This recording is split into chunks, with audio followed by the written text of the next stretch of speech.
Bonjour. Nous étudions aujourd'hui l'épître de Jacques et l'enseignement sera assuré par Nestor Tchala. Le titre que je donne à cette épître, c'est Pratiquer les œuvres de la foi jusqu'à la venue du Seigneur Jésus-Christ. Vous savez, l'épître de Jacques est un petit livre situé quelque part vers la fin du Nouveau Testament. Et c'est fort probable que vous n'aviez jamais suivi une prédication sur un passage de ce livre. Et peut-être rarement vous êtes vous-même tourné vers ce bouquin en quête d'une preuve pour soutenir un argument théologique. De même, ce n'est pas un livre que l'on utiliserait pour conduire quelqu'un à la foi chrétienne. Alors, on se demande pourquoi donc l'étudier. Vous n'êtes pas le seul à se poser cette question. Le réformateur Martin Luther l'a surnommé l'épître de paille. Parce que semble-t-il, selon lui, il semble contredire le concept de la justification par la foi de Paul mis en relief dans Romains et dans Galates. Il se réfère au passage de Jacques chapitre 2 du verset 14 à 26, là où il parle de la foi sans les œuvres est une foi morte.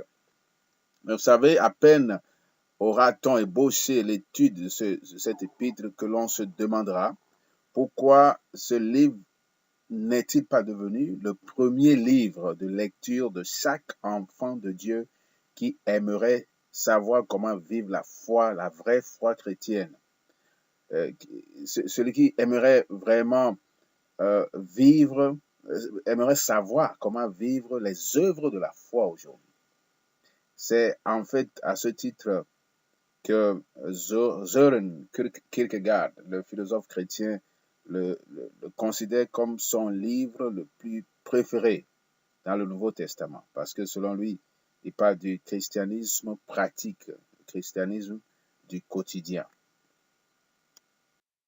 Nous allons donc, après cette introduction, voir l'auteur, c'est de voir l'auteur de ce livre, et nous passerons après à la datation. Nous essayerons de dater ce livre et voir les destinataires de ce livre. Après, nous poserons un peu le problème de canonisation. Comment est-ce que ce livre est arrivé à rentrer dans le canon biblique, avant de voir le contexte historique qui nous aidera en fait à interpréter, à entrer dans le contenu de ce livre. Nous ne finirons pas sans conclure et vraiment présenter le défi que ce livre expose bien, le défi qu'il expose, le défi du 21e siècle, que ce livre expose très bien. Passons à l'auteur. En fait, dans le milieu apostolique, néo-testamentaire, il y avait 3 personnes qui portaient le nom de Jacques. Il y a d'abord le Jacques, frère de Jean, donc les fils de Zébédée, aussi connu sous le nom de Boanerges, les fils de tonnerre. Mais ce premier Jacques fut tué très tôt, en l'an 44 après Jésus-Christ, par Hérode Agrippa Ier. La référence est Acte 12, versets 1 à 2. Et nous avons donc un second Jacques, encore appelé le mineur ou le plus jeune. Et dans la liste des apôtres, il s'appelle Jacques, fils d'Alphée. Et nous voyons comme référence Marc 15, verset 40. Mais lui, il ne fait jamais mentionner nulle part ailleurs en dehors des listes des apôtres. Donc, il nous reste un troisième Jacques, donc le frère du Seigneur, selon la référence de 1 Corinthiens, chapitre 15, verset 7. Et son nom en hébreu, comme tous les Jacques, c'est Jacob. C'était un nom très populaire en ce temps-là. Et lorsque l'on parlait en ce moment de quelqu'un pas très connu, mais avec un nom populaire, on ajoutait souvent un titre comme Jacques le mineur, Jacques le plus jeune, ou alors Platon, le poète comique, par exemple. ce qui explique en fait la présentation de Jacques dans le chapitre 1, verset 1, lorsqu'il dit « Jacques, le serviteur du Seigneur Jésus-Christ, serviteur de Dieu, le Seigneur Jésus-Christ. » Quel autre Jacques aurait donc l'autorité d'écrire aux 12 tribus dans la dispersion? La tradition chrétienne attribue l'autorité de ce livre donc à Jacques, et le frère de Jésus, un des 4 fils de Marie et de Joseph. Il fut le responsable de l'église de Jérusalem de 48 à 62 après Jésus-Christ, comme le confirment ici les Actes chapitre 12, verset 17, Acte 15, verset 13 à 21, Acte 21, verset 13, verset 18, donc 1 Corinthiens 15, verset 7, Galates 1, 19, Galates 2, 12. Selon Flavius Joseph, il s'appelait également Jacques le Juste. Et certains écrivains judo-chrétiens, ainsi que Joseph, Flavius, ont rapporté le grand estime que les gens avaient pour Jacques à Jérusalem, particulièrement les pauvres. Les non-chrétiens, ainsi que les chrétiens de Jérusalem, admiraient surtout sa piété. Mais le fait qu'il dénonçait les abus de l'aristocratie, et en référence, la référence ici, c'est chapitre 5, versets 1 à 6, le fait qu'il dénonçait donc cette aristocratie a sans doute joué un rôle dans l'opposition que l'aristocratie sacerdotale a eu à son égard. Donc, dans les années 62, après la mort du procureur Festus, le souverain sacrificateur Ananias II exécuta Jacques avec quelques autres. Mais le tollé général qui suivit a abouti à la déposition d'Ananias à son arrivée à son poste déjà, selon Flavius Joseph toujours. Et Jacques fut aussi plus tard surnommé « genou du chameau » parce qu'il priait constamment sur ses genoux. Et on voit pourquoi il a parlé un peu d'Élie, que la prière du juste fait de grandes choses. Jacques était devenu croyant probablement après la résurrection de Jésus, parce que selon 1 Corinthiens 15, verset 7, il est dit que le Seigneur lui est apparu après sa résurrection. Donc, il était probablement présent dans la chambre haute avec les disciples, acte 1, verset 14, et probablement aussi lors de l'effusion du Saint-Esprit à la Pentecôte. Paul le considère comme une colonne, probablement un apôtre, et Galates 2, verset 9 le dit. Acte 12 également, verset 17, acte 15, verset 13. Dans son ouvrage Les Antiquités juives, Flavius Joseph soutient qu'il fut lapidé en l'an 62 après Jésus-Christ sur l'ordre des Sadducéens du Sanhédrin. Mais une autre tradition affirme plutôt qu'il fut précipité du haut de la muraille du temple. De toute façon, il fut tué. Mais pour votre information, sachez que durant plusieurs générations après la mort de Jésus, l'Église de Jérusalem avait toujours eu à sa tête un parent de Jésus. C'est intéressant, n'est-ce pas? Mais la principale objection à la paternité ici de cet épître est le style excellent du grec.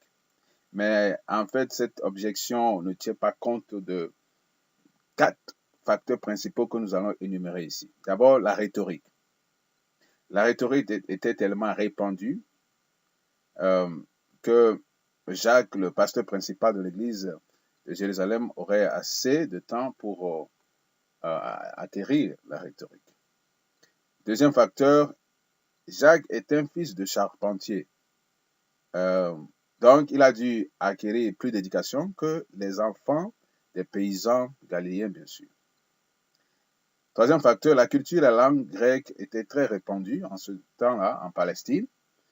Et nous voyons que Justin Martyr et Flavius Joseph, par exemple, connaissaient bien le grec et écrivaient dans un grec excellent.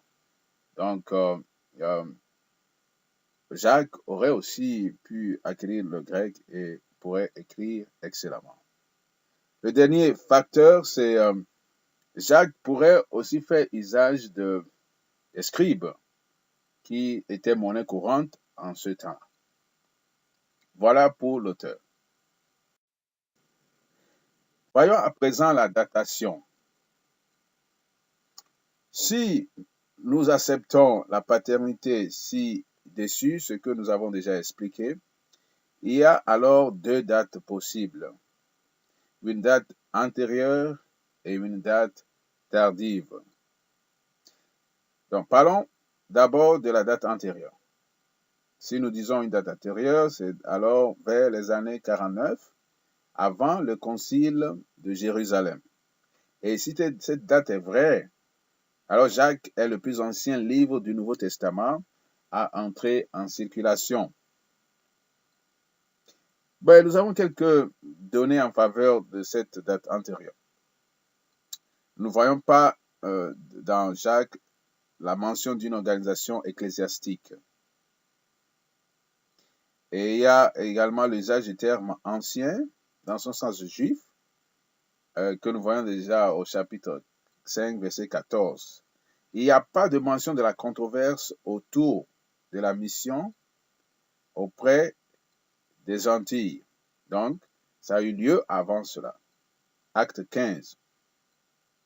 Jacques semble s'adresser ici aux premières communautés des Juifs croyants convertis au christianisme qui vivaient loin de Jérusalem et probablement en dehors de la Palestine, aux 12 tribus qui sont dans la dispersion. Voilà pour la date antérieure, pour une possibilité de date antérieure. Mais pour une date tardive, nous pensons à la mort de Jacques, donc que le livre a été écrit juste avant la mort de Jacques, en 62. Et les deux données nous font croire à ceci. La probable réaction de Jacques, ce qu'il a écrit dans le chapitre 2, là où il parle de la foi, sans les œuvres est morte, c'est comme si il a usé de cette approche pour corriger un usage inapproprié que les hérétiques faisaient des prédications ou écrits de Paul. Par exemple, lorsque Paul écrit dans Romains 4 à partir du verset 1, où il dit, prenons l'exemple d'Abraham par exemple, et l'ancêtre de notre peuple selon la descendance physique, que pouvons-nous dire à son esprit, à son sujet, pardon? Quelle a été son expérience? S'il a été déclaré juste en raison de ce qu'il a fait, alors certes, il peut se vanter. Mais ce n'est pas ainsi que Dieu voit la chose. Je lis dans la version du semeur. Donc, nous pensons que Jacques a utilisé la foi sans les œuvres pour contredire l'usage inapproprié que les hérétiques faisaient de cette partie, par exemple, des écrits de Paul. En effet, Pierre aussi a parlé des écrits de Paul, que les gens utilisaient tort à travers, les gens difficile à comprendre, donc les gens utilisaient tort à travers les hérétiques, en fait. Donc, la référence de Pierre, c'est 2 Pierre 3, 15 et 16. Et ici aussi, une autre donnée, c'est que le livre suppose les doctrines chrétiennes de base. Il suppose qu'elles sont connues déjà. Donc, les livres de Paul, peut-être certains livres de Paul ont été déjà écrits. Donc, Paul a déjà posé les bases de la doctrine chrétienne. Donc, c'était plus le moment de reprendre ces doctrines chrétiennes. Il faut seulement encourager les gens à pratiquer la doctrine chrétienne, à rester dans la foi, à pratiquer les œuvres de la foi. Donc, je me penche plus sur une datation tardive de cet épître de Jacques. Destinataire. L'indice majeur que nous avons ici, c'est les 12 tribus qui sont dans la dispersion. chapitre 1, verset 1. Et lorsque on peut en fait dire aussi que quoique l'épître de Jacques ait une saveur juive, elle a été cependant adressée à une audience chrétienne. Vous voyez? Par exemple, la mention de frère, c'est les chrétiens qui utilisaient, c'est la mention de Seigneur, la mention de la foi en Christ, l'attente du retour de Jésus. Et tout ça, donc nous croyons que ces destinataires sont les Juifs convertis au christianisme, mais qui sont soit en Palestine ou en dehors de la Palestine. Voyons à présent la canonisation. Canon vient du grec en fait et veut dire bâton pour mesurer, aussi une règle. Donc l'inclusion de Jacques fut vraiment tardive. Premièrement, en l'an 200 après Jésus-Christ, il y a eu une liste canonique de Rome, encore appelée fragment muratorien, et l'épître de Jacques n'y figurait pas. Aux environs de 360 après Jésus-Christ, il y a eu la liste canonique de l'Afrique du Nord, et en ce moment également, ils n'ont pas mis, on ne voyait pas l'épître de Jacques sur la liste. Elle n'était pas aussi incluse dans l'ancienne version du Nouveau Testament en latin. Donc, elle fut incluse dans l'Église occidentale seulement dès le IVe siècle et dans l'Église orientale aux environs du 5e siècle. Et après, c'est juste, en fait, après une révision même de la tradition syriaque qu'elle a été incluse qu'elle a été acceptée dans l'Église orientale.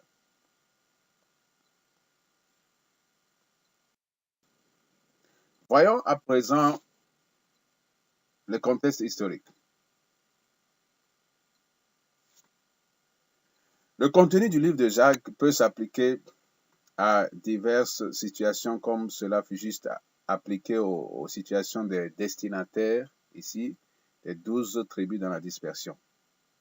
Mais la connaissance de l'arrière-plan historique spécifique nous permettra de voir plus clairement comment les enseignements de Jacques pourraient précisément et surtout concrètement s'appliquer en l'environnement immédiat de Jacques dans la Judée. En effet, c'est dans cet environnement que se présentaient les problèmes auxquels Jacques apporte une solution ici. Disons d'emblée que plus d'un siècle auparavant, avant que cette épître soit rédigée, le général romain, dans ses conquêtes territoriales, avait occupé plusieurs territoires, parmi lesquels la Judée. Et de ce fait, il a privé les paysans de leurs terres, ainsi que les paysans juifs. Vous voyez? Donc, au 1er siècle, déjà, juste après le général Pompée, tout ça, et c'est les Hérode le Grand et ses successeurs qui ont suivi. Et ils ont imposé des taxes exorbitantes aux paysans. Vous savez qu'en ce temps-là, au 1er siècle de notre ère, plusieurs paysans travaillaient comme tenanciers sur des grandes propriétés féodales. C'était la coutume en ce temps-là dans tout l'Empire romain. Et ceux qui n'avaient plus de terre maintenant, à cause du fait que l'Empire a pris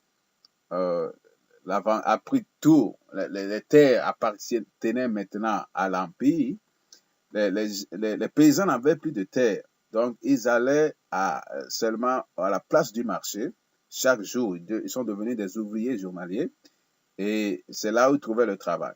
Et si ils ne trouvent pas le travail, ils ne sont pas payés, ils n'ont pas de quoi manger. Donc, un peu partout dans l'Empire, le ressentiment envers les seigneurs aristocrates était au sommet. Mais aussi, ces seigneurs avaient promis de racheter les produits de la terre pour ceux qui avaient quand même les tenanciers qui faisaient produire, cultiver la terre. Ils devaient racheter leurs produits. Mais c'était difficile de s'en abstenir parce que comme les paysans sont révoltés contre eux, ils étaient tentés de ne plus racheter les produits de la terre. Donc, ils ont eu chaud parce que certains d'entre les propriétaires terriens ont dû payer des gages spéciaux pour les protéger contre les tenanciers enragés. La situation était moins extrême dans les villes, mais là également, la division et la différence étaient très nettes. Mais ce qui a jeté la dernière goutte à l'eau, c'est ce qui a fait déborder le vase, c'est lorsque les riches sacrificateurs ont commencé à bloquer la dîme, qui était en fait le salaire des pauvres sacrificateurs. Ils ont commencé à couper cette dîme. Alors là, les tensions économiques se sont accrues. À Rome, la pénurie de blé a conduit à de violentes émeutes. Les tensions sociales et économiques en Palestine ont été tant soit peu contenues, mais en fait, jusqu'à quand? Éventuellement, elles ont conduit à des violents soulèvements.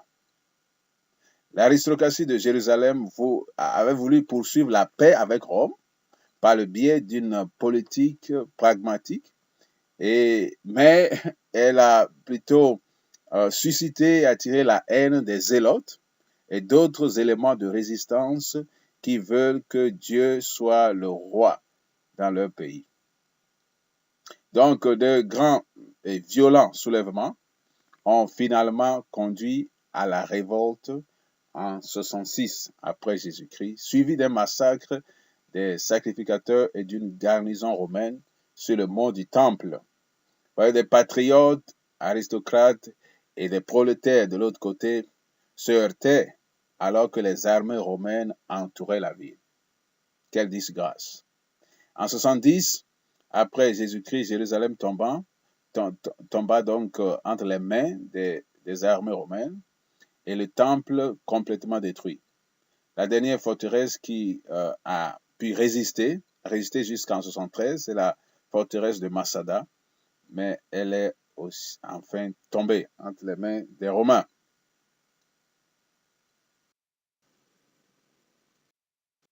Voilà. Ouais, on continue, c'est la suite du contenu. Salutations déjà au verset 1. Il n'a pas perdu le temps. D'emblée, il est parti dans le vif du sujet en donnant une esquisse à la vie de la foi.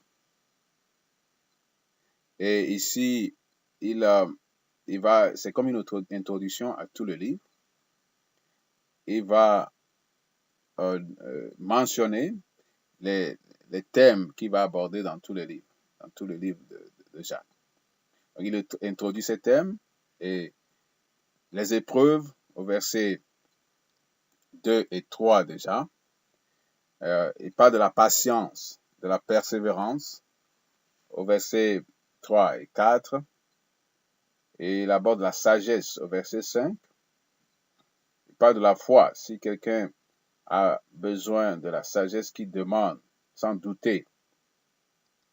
Après cela, il abordera les thèmes un peu plus complexes qui apparaissent un peu plus loin, comme l'orgueil, comme l'humilité, les riches et la richesse, et conclut avec les épreuves. Là, on peut déjà voir que peut-être l'un des contextes, comme je l'ai expliqué, c'est les chrétiens faisaient face à des épreuves. Et comment est-ce qu'il faut maintenir la foi dans les temps d'épreuve?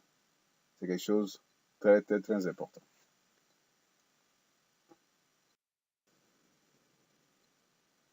Au chapitre 2, nous voyons déjà à partir du verset 1 au verset 26, il parle de la foi et de la conduite.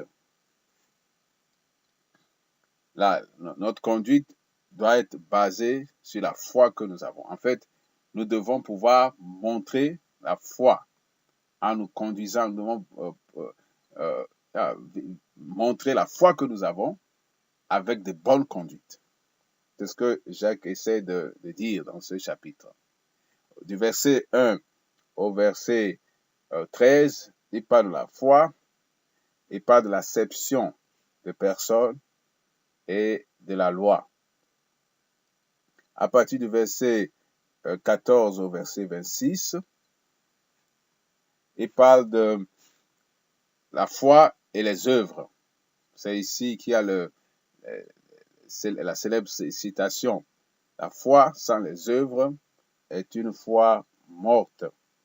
Un point, c'est tout. Jacques ne lésine pas sur cela. La foi doit être vécue. Nous devons pouvoir, en fait, quelque peu prouver notre foi avec les œuvres que nous posons. Waouh, quel défi. Au chapitre 3, à partir du verset 1 au verset 18, il parle de la foi et la sagesse. La foi, la sagesse et l'utilisation de la langue. Et verset 1 à 12, on voit le mauvais usage de la langue, les effets, les conséquences de mauvais usage de la langue. À partir du verset 13, verset 18, on voit ici la sagesse. On parle de la sagesse d'en haut. La sagesse qui vient de Dieu. La sagesse que nous devons posséder dans les temps d'épreuve. Quelle décision je dois prendre? Quelle est la meilleure décision à prendre dans ces situations? Pour se poser cette question. Quelle est la plus sage décision à prendre dans ma situation? Parce que lorsque nous sommes dans les épreuves, nous agissons sans réfléchir profondément, prendre des décisions que nous allons peut-être regretter dans quelques heures, dans quelques minutes, après quelques jours. Mais nous avons donc besoin de la sagesse pour pouvoir prendre la bonne décision dans les temps d'épreuve. Au chapitre 4, à partir du verset 1 au 12, Jacques présente les querelles dans la communauté comme un signe de manque de foi. D'où viennent parmi vous les dissensions et les querelles? N'est-ce pas de vos passions qui combattent dans vos membres? Vous convoitez et vous n'obtenez pas. Vous êtes meurtriers et jaloux et vous ne pouvez être satisfaits. Vous luttez et vous faites la guerre et vous n'obtenez pas parce que vous ne demandez pas.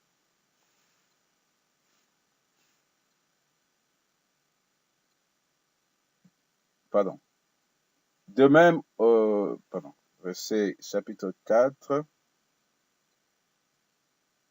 à partir du verset 12. Pensez-vous que d'abord vous convoitez et vous n'obtenez pas.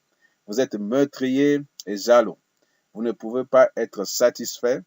Vous luttez et vous faites la guerre. Vous n'obtenez pas parce que vous ne demandez pas.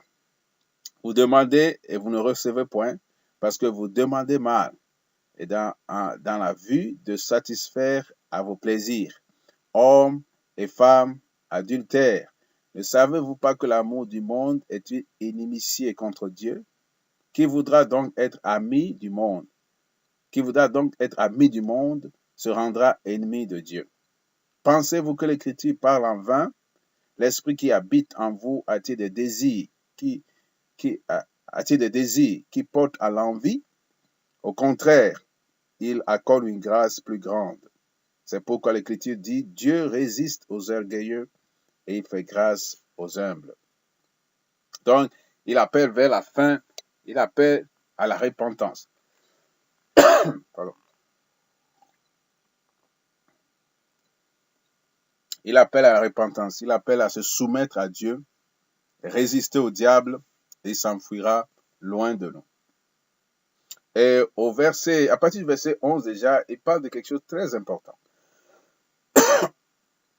Ne médisez point les uns des autres. Frères, ne médisez point les uns des autres. Celui qui médit d'un frère et qui condamne son frère médit de la loi et juge la loi. Vous voyez, quelque chose de très important. Faire attention à l'usage de notre langue.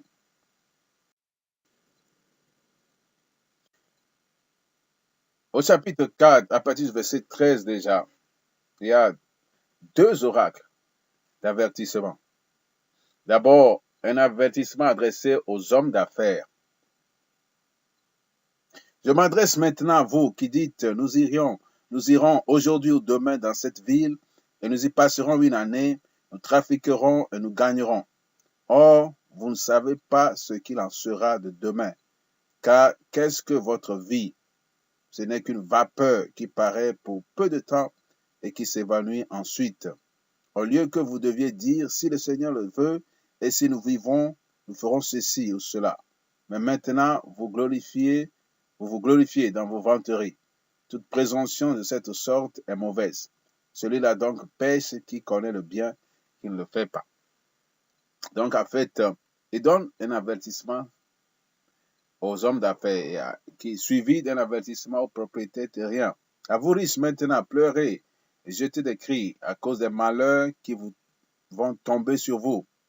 Les richesses passent. Les richesses sont pourries.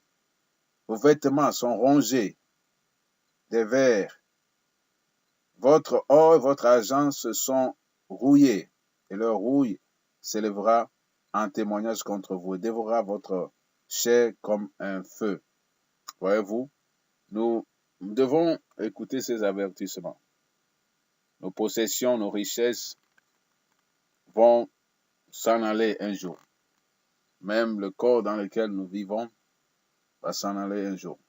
Qu'est-ce qui va nous rester? C'est notre relation avec Dieu, c'est notre foi en Dieu qui nous restera. Lorsque les œuvres ou la chair et tout cela vont passer, notre relation avec Dieu restera toujours. Au chapitre 5, à partir du verset 7 déjà, il appelle encore à se soumettre à Dieu. Il appelle à vraiment se soumettre à Dieu. Frères, attendez donc patiemment jusqu'à l'avènement du Seigneur. Voici le laboureur attend avec patience le précieux fruit de la terre, jusqu'à ce qu'il ait reçu la pluie de la première et de la dernière saison. Vous aussi attendez patiemment, affermissez vos cœurs, car l'avènement du Seigneur est proche. Très important comme message. La foi et la patience. Et il continue pour parler aussi de la prière, ce qui nous aide en fait à se soumettre à Dieu. La prière nous aide véritablement à se soumettre à Dieu. À partir du verset 13, il dit, quelqu'un parmi vous souffre-t-il qu'il prie? Quelqu'un est-il dans la joie qu'il chante des cantiques? Donc, quelle que soit notre situation, nous devons aller vers Dieu. Que ce soit dans la souffrance, que ce soit dans la peine, avec la souffrance, prions. Avec la joie, chantons les cantiques. Donc, allons toujours vers Dieu, glorifions Dieu. Cherchons sa présence. C'est ce qui nous aide à nous soumettre à Dieu, à rester toujours dans sa volonté, à rester dans sa présence. Et Jacques le dit bien ici. Et c'est pour cela qu'en fait, il est connu comme, on lui a donné le surnom de genou de chameau parce qu'il priait. Il priait chaque jour, il priait souvent à genoux. Et l'exemple d'Élie, je crois qu'il a été vraiment inspiré par l'exemple d'Élie, qui a changé les circonstances, il a changé l'atmosphère à cause de sa prière persistante. Donc Jacques finit avec des exhortations finales. Au verset 19 du chapitre 5, il dit, frères, si quelqu'un d'entre vous s'écarte de la vérité et qu'un autre l'y ramène, qu'il sache que celui qui a ramené un pécheur du sentier de l'égarement sauvera une âme de la mort et couvrira une multitude de péchés. Donc, ce qui est important, c'est de pouvoir rester dans la vérité. Et rester, ce qui montre que nous sommes dans la vérité, c'est la pratique de la vérité. Dans les dans le temps mauvais ou dans les bons temps, quel que soit le vent, nous continuons de pratiquer la vérité jusqu'à l'avènement du Seigneur. Conclusion. Comment est-ce que nous gérons comment gérons-nous, faisons-nous face aux épreuves de la vie? Bien-aimés, nous vivons aujourd'hui comme au temps des juges. En fait, nous faisons ce qui est juste à nos propres yeux, même si c'est mauvais aux yeux de Dieu. Vous voyez, il y a une tendance aujourd'hui, même parmi les chrétiens, ceux qui se disent chrétiens, de pouvoir changer ou adapter les Écritures. Même si c'est des choses mauvaises aux yeux de Dieu, on se dit, on vit au 21e siècle et nous devons adapter la parole de Dieu qui est obsolète, qui est, en tout cas, le temps, il n'est pas moderne. En fait, les Écritures ne sont pas modernes. Les Écritures sont vieilles. C'est de l'ancien temps. Nous devons les adapter à notre monde d'aujourd'hui. Même si les choses sont mauvaises aux yeux de Dieu, nous essayons de réinterpréter la parole pour les adapter à nos circonstances présentes. Comment faisons-nous face à ces épreuves dans la vie? Comment faisons-nous face aux tentations de la vie que nous avons aujourd'hui? Les tentations sont partout. Elles se multiplient. Bien qu'il n'y a rien de nouveau sous le ciel, nous savons que les tentations se multiplient, sont plus à côté de nous, dans nos maisons même. Comment est-ce que nous faisons face à ces tentations? Est-ce que nous continuons dans la vérité? Nous persistons dans la vérité, nous persévérons dans la vérité, dans la foi. Est-ce que nous mettons en pratique les enseignements de notre Seigneur Jésus-Christ? En fait, aujourd'hui, nous sommes devenus comme apathiques quant aux choses de Dieu. Vous voyez? Le fait que nous voulons vivre dans notre siècle, nous voulons vivre notre temps, nous nous éloignons peu à peu de la foi, sans le savoir. Stressés, très occupés par les affaires du monde, nous n'avons plus le temps d'étudier la parole. Le renoncement à soi, la discipline, l'engagement vers le Seigneur, la pureté, la sainteté, sont des expressions qui ont disparu du vocabulaire de ceux qui fréquentent les églises. En fait, tandis que plusieurs même meurent dans la complaisance, pensant qu'ils ont déjà leur billet pour le ciel, le ticket pour le ciel, sola gratia. Mais je me pose la question, et si on se trompe? Et si on n'avait pas ce billet? Si s'avère à la fin qu'on n'ait pas ce billet, ce ticket vers le ciel? Et si Dieu récompensait la justice, l'engagement, la sainteté et toutes ces vertus que nous connaissons, n'aura-t-on pas honte lorsqu'on se présentera devant lui? Pour l'amour de Dieu, ne soyons pas des hommes et des femmes, des jeunes gens, jeunes filles, qui n'honorent pas l'engagement, qui veulent vivre comme le monde, qui aiment le monde aujourd'hui. La vie chrétienne n'est pas une course de 100 mètres, vous savez. C'est plutôt un marathon. On a besoin de l'endurance, de la persévérance.